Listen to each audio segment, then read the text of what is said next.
American people, there's only about like 20% of young men who are even fit for military service.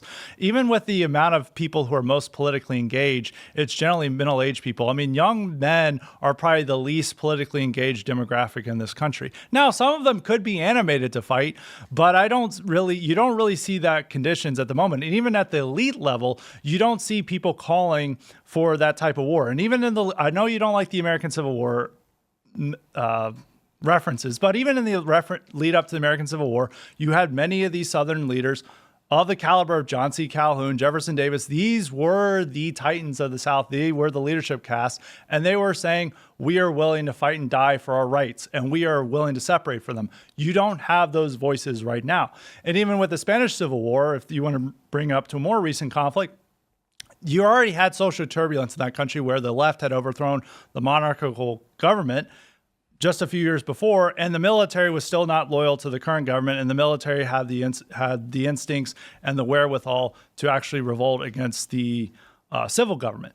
Now, I'd have to say, in terms of who would be willing to do the fighting and organizing these people, I don't really see that at the elite level. I mean, there are certainly voices online that may say this, but I don't see this. I don't see the leadership cast going along with this. I don't see that. I don't see a significant mass amount of people who are willing to fight and die for this. They may say that online, but when it actually came to the time to fight, I don't think they would do that. I am part of the demographic you're describing, and I know that demographic very closely. And there is a lot of young, white, right-wing men who would happily die in a war.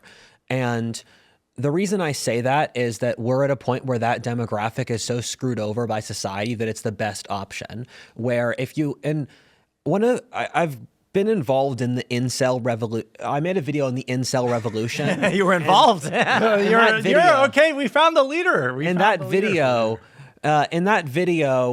people, it's been memed to hell, and people take it to mean something I didn't actually mean. Where when I talked about that video, I don't think there's actually going to be people who call themselves incels who launch a revolution in order to get laid. I think we're going to have this civil war crisis, and both sides of the civil war will be fought by sexually frustrated young men. He's completely right. So and this is true of all conflicts. Men who have families don't want to risk their families. True. Men who have nothing to lose. Hence, what you see with Antifa is a bunch of childless men and women who are, I mean, a lot of them are like 40. They have no ties to anything. So risk themselves is just a choice they make. Yeah. On the right, you don't see mass protests because guys are like, yo, I've got kids to feed. I got to go to work. Yeah. No, that's a defining difference between the right and left is the reason why we don't, as you said, we have stuff to lose. People don't, and that's even what happened with the J6 people. They lost their home, they lost their family, they lost their job, they lost everything over that protest. There are two demographics of right-wingers, and people forget that the latter exists, and they think only of the first. And when I talk to older people, they'll say, oh yeah, the young people who will go hard and they'll sacrifice for the cause among the young are the leftists, and the leftists are the ones who will die in battle, and the rightists won't. And I'm thinking, what planet do you live on? Where if I am a Zoomer. I know many Zoomers. Leftist Zoomers are completely anxious. They're completely incapable of doing anything. And you look at Chaz, you look at the Columbia protests. In the Columbia protests, they put up this whiteboard saying, you can't drink, you can't have sex, you can't swear, you can't misgender any people. That's not an army that fights a war. Among young right-wing white men, there is that demographic because they've been completely screwed over by DEI hiring. They have no social mobility.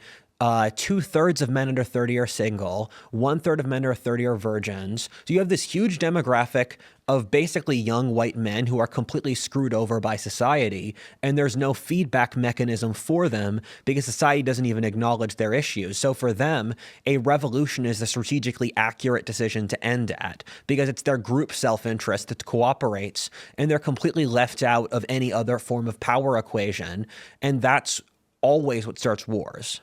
Thanks for watching this clip from the Culture War podcast. We're live every Friday, 10 a.m. to noon, so subscribe and come hang out.